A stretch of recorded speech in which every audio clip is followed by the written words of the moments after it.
Labadiena, gerbiami klausytojai, sveiki atvykę į Lietuvos kardiologų draugijos tinklalaidę, kuri šį kartą yra skirta aterosklerozijai. Esu Tomas Lapinskas, Lietuvos sveikatos mokslų universiteto ligoninės Kauno klinikų gydytojas kardiologas ir Lietuvos kardiologų draugijos prezidentas. Taip pat su manimi šiandieną yra du puikūs gydytojai kardiologai, tikrai jums puikiai žinomi, profesorė Olivija Dobilienė. Sveiki. Lietuvos sveikatos mokslų universiteto ligoninės Kauno klinikų širdies centro išeminės širdies ligos skyriaus vadovė, gydytoja kardiologė. Ir profesorius Ramūnas Unikas, taip pat Lietuvos sveikatos mokslų universiteto ligoninės Kauno klinikų širdies centro intervencinės kardiologijos skyriaus vadovas. Labai ilgas pavadinimas, reikia vos ne keletą kartų atsikvėpti. Taigi šiandieną norim kalbėti apie klausimus aktualius gydytojams specialistams, gydytojams kardiologams ir turbūt kalbame apie dislipidemijos svarbą, būtent aterosklerozėje ir išeminėje širdies ligoje. Kaip matytumėte uždegimo reikšmę šioje ligoje, nes vis turbūt daugėja įrodymų, kad uždegiminiai rodikliai jie taip pat turėtų būti vertinami ir jie galėtų būti laikomi kažkokiu papildomu rizikos veiksniu. Tikrai taip, manyčiau, reikia atkreipti dėmesį į uždegimą, kurį galime objektyviai vertinti atlikdami didelio jautrumo C-reaktyvinio baltymo tyrimą pacientams, ypatingai kai mes norime perklasifikuoti jų širdies ir kraujagyslių ligų riziką, arba tiems pacientams ieškome uždegimo kaip po papildomo rizikos veiksnio, tarkime, tai yra pacientas sergantis lėtine vainikinių arterijų liga, vis su pasikartojančiais įvykiais. Taigi tokiam pacientui tikrai būtų tikslinga ištirti C-reaktyvinį baltymą didelio jautrumo metodiką ir vertinti, ar jis padidėjęs ir pagal tai spręsti, ar mums reikia papildomo gydymo. Tai nėra labai stipri 2A, 2B rekomendacijų klasė skirti šiems pacientams gydymą kolchicinu mažąją dozę ir tą galime svarstyti. Tačiau aš vis tiek labiausiai norėčiau pabrėžti, kad tai nebus didelė dalis šitų pacientų. Mes vis tiek turėtume labiausiai orientuotis į tuos pacientus, į jų klasikinius rizikos veiksnius. Ir ypatingai, manyčiau, mūsų gydytojų bendruomenės ir mūsų gydytojų visuomenės bendras uždavinys yra akademiškai vertinti klasikinius rizikos veiksnius ir juos koreguoti. Nes turbūt didžiausia problema matyčiau tame mūsų nesusikalbėjime, nesusiklausime tarp įvairių sričių specialistų, kur galiu tikėti, jie negali sekti naujausiomis medicinos, kardiologijos mokslo naujienomis, bet tikrai labai yra svarbu paneigti tuos mitus, kuriuos net kartais kai kurie mūsų kolegos dar vis palaiko ir tikrai akademiškai priimti tuos pačius bendruosius dislipidemijos gydymo principus, antrinės prevencijos gydymo principus, kad mūsų pacientas gautų optimalų gydymą, kuris šiai dienai tikrai gali būti prieinamas tam žmogui. Ačiū, profesorius Ramūnai. Turbūt miokardo išeminė visą laiką byloja reikšmingą epikardinės arterijos stenozę, bet turime turbūt tokias situacijas apie mikrovaskulinę disfunkciją, galbūt spazmą kraujagyslės ar endotelio disfunkciją. Kaip visos tos būklės ar keičia jūsų kažkaip kasdienę praktiką? Na taip, kaip žinia, miokardo išemijos priežasčių yra ne vien tik tai epikardinių arterijų reikšmingos stenozės, bet tai yra ir mikrocirkuliacijos sutrikimai, kaip minėjai Tomai, ir endotelio disfunkcija, ir daug visokių dar papildomų priežasčių. Taip, yra nemaža dalis pacientų, kurie skundžiasi ir tipiniais krūtinės anginos skausmais ir tyrimų metu nustatoma miokardo išemija, bet atlikę vainikinių arterijų angiografiją mes nerandame reikšmingų susiaurėjusių reikšmingai vainikinių arterijų. Na tai tuomet tenka pasitelkti ir papildomus intervencinius ištyrimo metodus, tokius kaip frakcinį tėkmės rezervą ar mikrocirkuliacijos rezervo tyrimą. Na, aišku, ten jau stentų nebeimplantuosi, nes mikrocirkuliacija netam skirta, tačiau suprasti pačią ligą, suprasti, dėl ko pacientas jaučiasi prastai visgi tai padeda. Na ir čia kalbėjo Olivija apie uždegimą vainikinių arterijų, kurį galima ištirti laboratoriniais metodais, tačiau yra ir intervencinių tyrimų, kurie padeda išsiaiškinti, ar vainikinių arterijų plokštelės gali tapti nestabiliomis ir sukelti ūminį išemijos sindromą. Galima pamatuoti aterosklerozės plokštelių temperatūrą tiesiogiai ir tai vėlgi rodytų, kad ta plokštelė gali greitai plyšti ir sukelti ūminį sindromą, arba galima pasitelkti kitus intravaskulinius vaizdinimo metodus, kurie padėtų išsiaiškinti riziką ūminiams sindromams įvykti. Dabar pacientams, kuriems atlikta kraujagyslės intervencija ar persirgo ūminiu išeminiu sindromu, vis tiek norime sumažinti mažo tankio lipoproteiną mažiau 1,4 ir daugiau 50% pradinio lygio. Kaip matot iš savo patirties, kaip sekasi ir kur didžiausios mūsų yra, kaip sakau, spragos, ar mes nepakankamai paskiriame pacientams, ar nepasiekėme tikslinių koncentracijų, ar galbūt pacientai per anksti nutraukė tuos vaistus iš jūsų būtent asmeninės patirties dirbant gydytojų kardiologų. Tikrai tą matome kasdien ir galėčiau vardinti turbūt šitą reiškinį. Viena iš tų priežasčių tai yra vadinamoji klinikinė inercija, kuomet paskirta medikamento dozė tęsiama daug metų, neperžiūrint vis dėlto, o kiekgi pasiekta to mažo tankio lipoproteino cholesterolio. Mes vis dar labai inertiški ir pasyvūs skiriant kombinuotą gydymą, nors ezetimibas turbūt daugiau kaip 20 metų mūsų klinikinėje praktikoje ir tikrai turėtume daug dažniau ir skirti kombinuotą gydymą statino ir ezetimibo derinį, kas tikrai yra prieinama ir nebrangu, net jeigu negalim užtikrinti medikamentų kompensavimo pagal esančias sąlygas. Lygiai taip pat turime atkreipti dėmesį pilnai į lipidogramą, atkreipti dėmesį į tuos pačius trigliceridus ir prisiminti, kad gydomoji omokordozė yra 3-4 gramai dienai, bet ne 1 gramas dienai, ką naudojame kaip profilaktinę dozę. Ir taip pat prisiminti, kad turime galingą ginklą į PCSK9 grandį veikiančius vaistus, kurie padeda kartu su statinais sumažinti MTL cholesterolį virš 60-75%, kad tai yra tie vaistai, gali būti skiriami pacientams, kurie serga išeminę dislipidemiją gydyti. Taigi tai labai svarbu skirti, labai svarbu vertinti ir paaiškinti pacientui.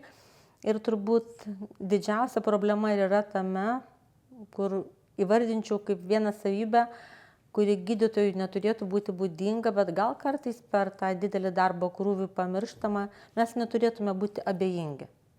Tiesiog jeigu tau rūpi tavo pacientas ir tu iš esmės žiūri tą žmogų, tu jį žiūri kompleksiškai. Tu vertini jo riziką vertinant ir tą pačią lipidogramą, tu vertini šito paciento riziką vertindamas jo būklę, širdies ir kraujagyslių, širdies nepakankamumo atžvilgių. Tu gali paskirti optimalų gydymą, kalbant apie įvairius mechanizmus ir įvairius širdies ir kraujagyslių ligų aspektus. Aš kalbu apie gydytojo kardiologo konsultacijos svarbą, tačiau tu tai tikrai turi daryti akademiškai ir tu tai turi daryti giliai ir neturėtų būti abejingumo arba atsainaus požiūrio.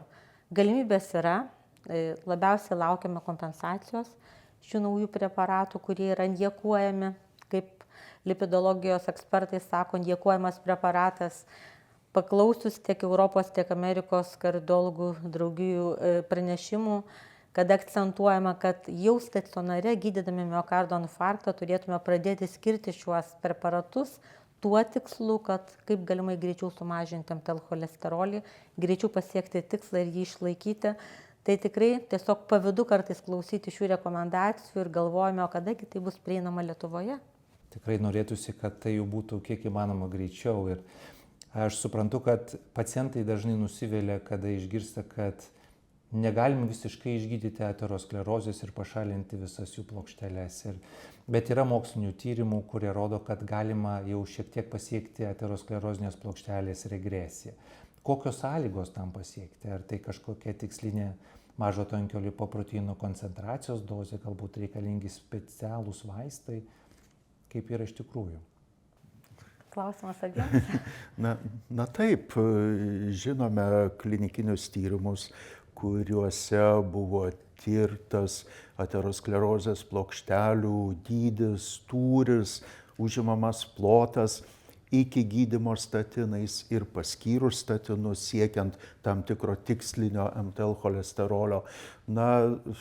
Su daugeliu preparatų iš statinų klasės buvo atlikti tokie tyrimai ir jeigu buvo pasiekiamas tyrime numatytas tikslinis MTL cholesterolio lygis, tai buvo įrodyta, kad aterosklerozės plokštelių progresavimą galima sustabdyti, o dar labiau galima netgi sumažinti jau esančias aterosklerozės plokšteles.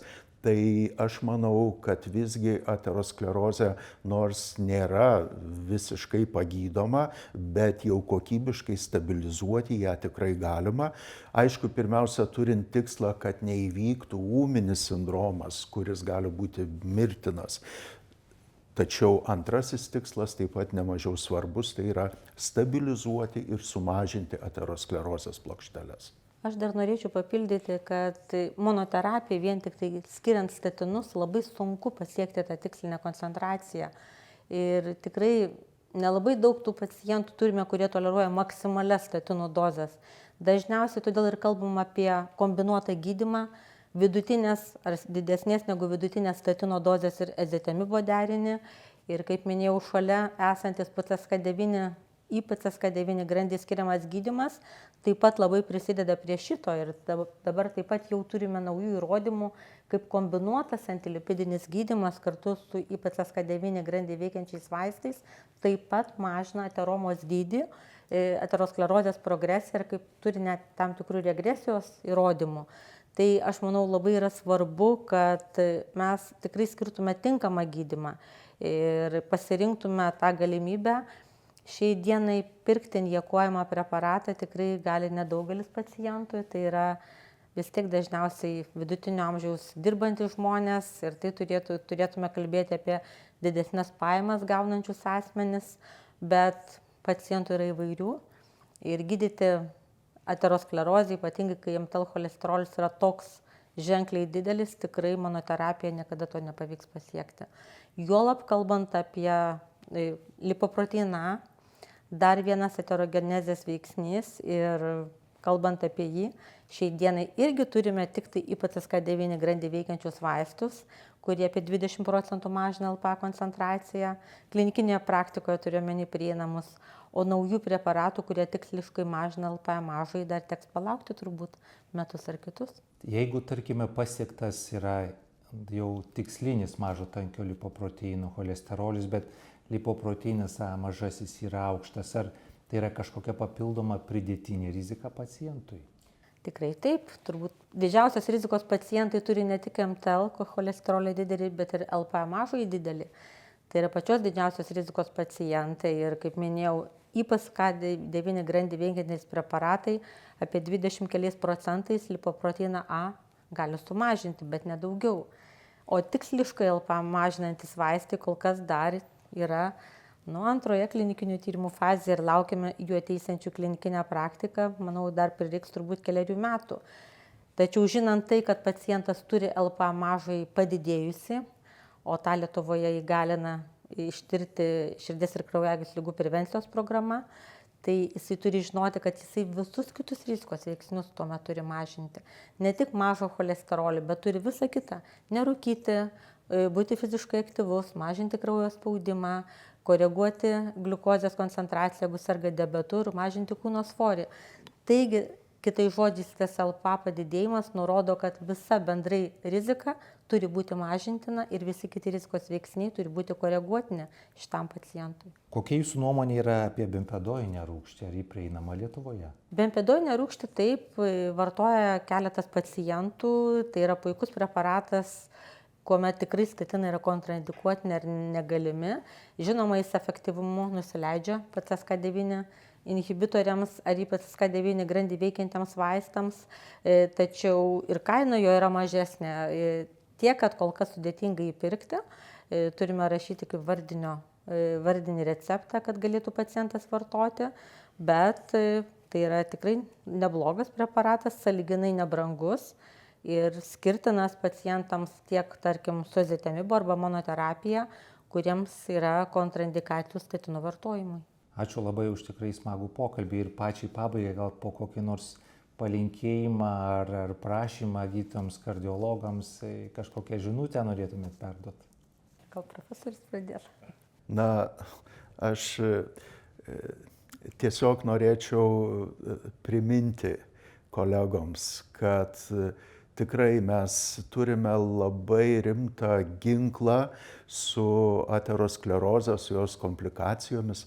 Tai yra intervencinė kardiologija, tai yra naujieji stentai ir jų pagalba pacientas jau tą pačią dieną pasijaučia geriau ir ilgą laiką jo gyvenimo kokybė išlieka gera.